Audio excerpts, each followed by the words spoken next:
Oh, we're live. All right.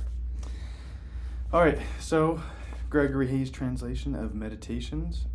Last one we got off on was number 10. I believe it was the literary critic Alexander. This next one is Fronto, and it's very short. Okay. Here we go. Fronto, number 11. To recognize the malice, cunning, and hypocrisy that power produces, and the peculiar ruthlessness often shown by people from quote unquote good families.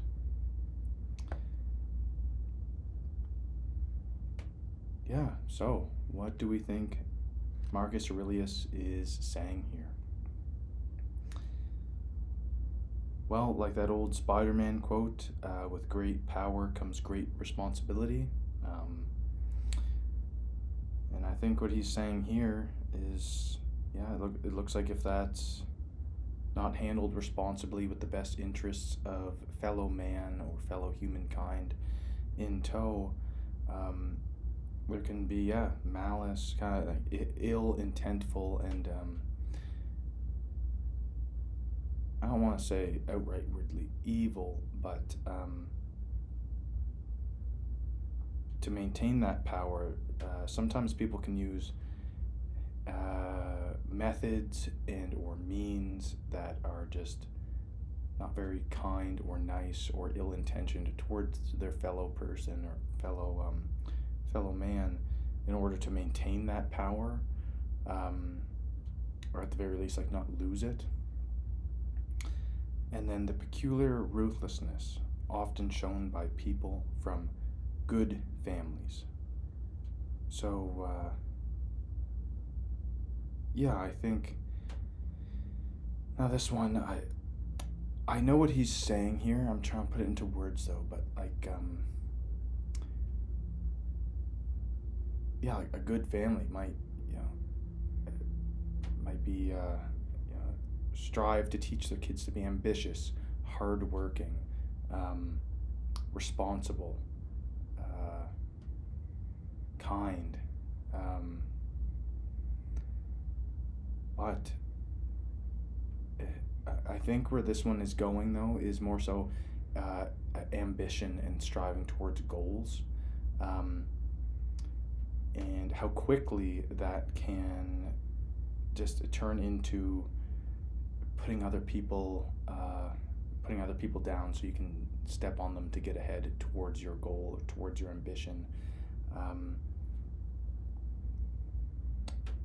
And if that's left unchecked, that it can be quite ruthless. It can be cutthroat. It can be, and the goal might even be something good,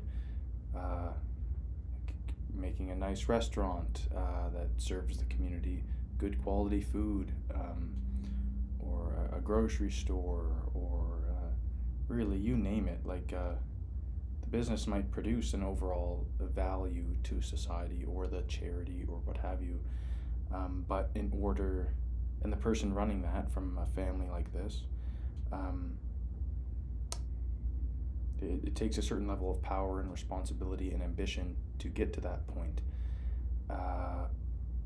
But that some people will use deception and stepping on others, and or maybe at the very least they don't care if the thing that they're doing is going to destroy somebody else's livelihood. And there is certainly a fine line there, because as a business owner, you can't just think to yourself, you can't consider it, like there is a competitive nature to it, but doing it in good faith.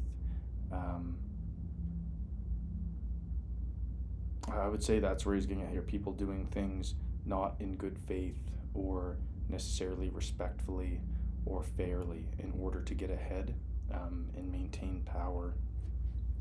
And so some people from good families, so I think in this sense, like where he has good families and quote unquote,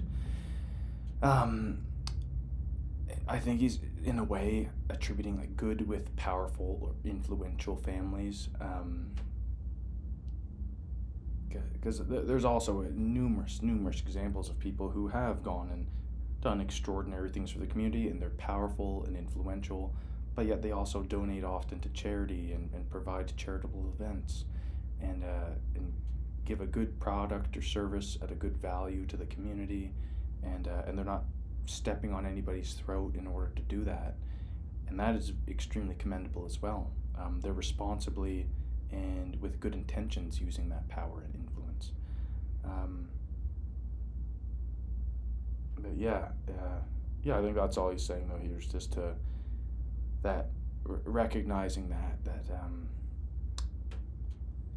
recognizing the difference between somebody who has power and influence and whether they're trying to perhaps use you or just be in your community and say one thing but are actually there just exploiting something without good intentions. Be aware of that. Try and do your best to recognize it, and don't just let a reputation like that guy's from a good family or so and so is influential, so they must be pretty good or they deserve respect. Don't always be questioning, I think, is what he's trying to get at here, or what Fronto is anyway, the lesson that Marcus learned from Fronto. And with that though, that will be the end of this video. Comment below if you have any thoughts or questions or disagreements or agreements. All right, enjoy the rest of your Thursday.